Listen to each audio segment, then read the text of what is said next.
Assalamualaikum warahmatullahi wabarakatuh. Di sini saya akan meresum tugas dari akselerasi teknologi.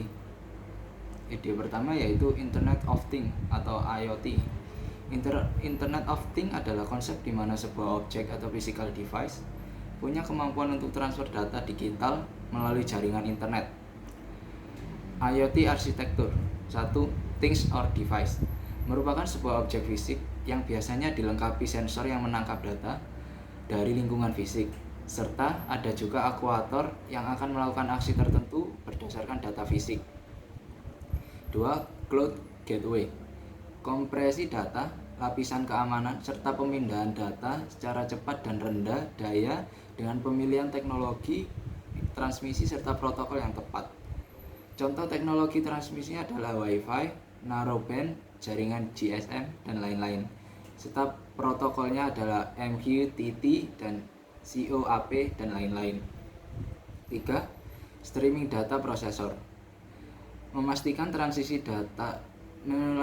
transisi dari input data ke data lake berjalan dengan baik. Contoh Kafka, Flume, dan lain-lain. 4. Data lake penampungan raw data dari berbagai device untuk selanjutnya diolah dalam big data warehouse.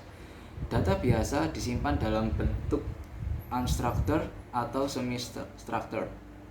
Contoh Flink, Spark Streaming, Storm, Spark, Hbase, dan lain-lain.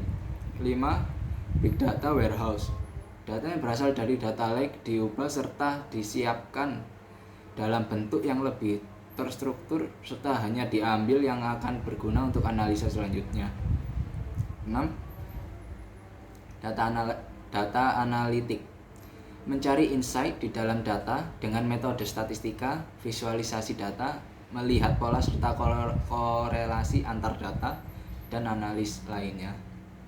7. Machine learning membuat model pembelajaran mesin dengan algoritma artificial intelligence berdasarkan data yang diberikan.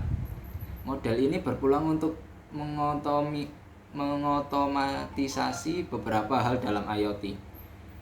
8. Kontrol aplikasi mengirimkan akses secara otomatis ke aktuator berdasarkan data ataupun model yang telah dihasilkan. Contoh menyalakan lampu, menyiram otomatis, mematikan mesin, dan lain sebagainya. 9. User application antarmuka untuk pengguna dapat berupa mobile aplikasi ataupun web aplikasi. Aplikasi ini biasa digunakan untuk monitoring kontrol serta konfigurasi pihak, behavior, dan device IoT. 10. Device management device identifikasi. Yang pertama, device identification memastikan setiap device yang kita pasang bisa kita identifikasi dari segi keasliannya,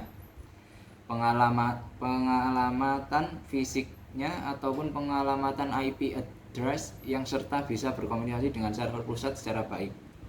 Konfigurasi and control kita harus bisa melakukan konfigurasi agar device sesuai dengan kebutuhan IoT di lapangan, meliputi seberapa sering device ini harus berkomunikasi dengan server pusat dan sebagainya.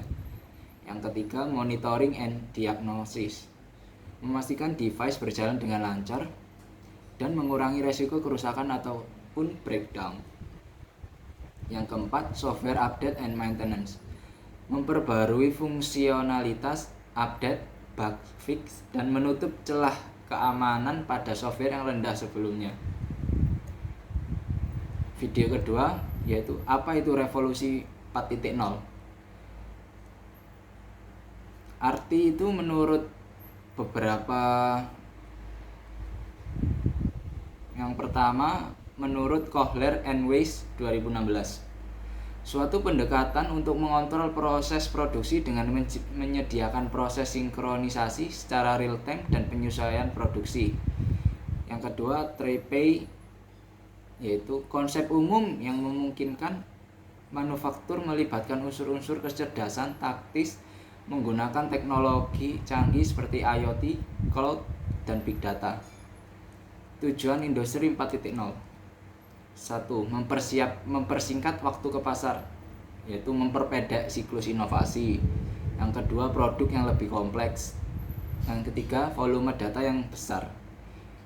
Yang kedua, meningkatkan fleksibilitas. Yang pertama, produksi massal secara individu, mampu menghadapi pasar yang tidak stabil, produktivitas yang tinggi. Yang ketiga, meningkatkan efisiensi, yaitu menghemat energi dan sumber daya sebagai titik penting dalam kompetisi pasar. 2. Revolusi industri. Industri 1.0 memperkenalkan mesin produksi mekanis yang didukung oleh air dan uap.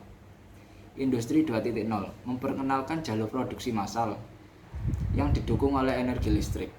Industri 3.0 penggunaan elektronik dan pengembangan TI lebih lanjut dalam produksi otonom.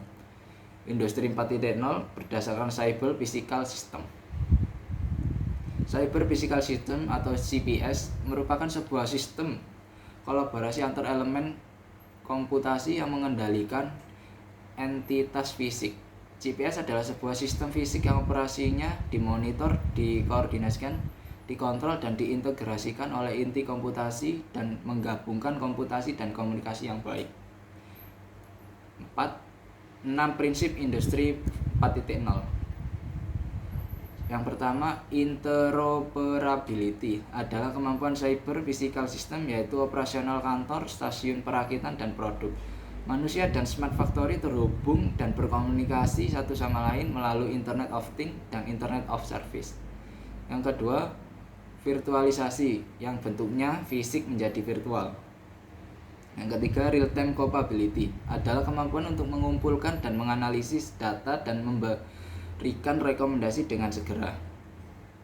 Yang ketiga, modularity adalah adaptasi yang fleksibel dan dari smart factory jika adanya kebutuhan yang harus mengubah sistem secara modular.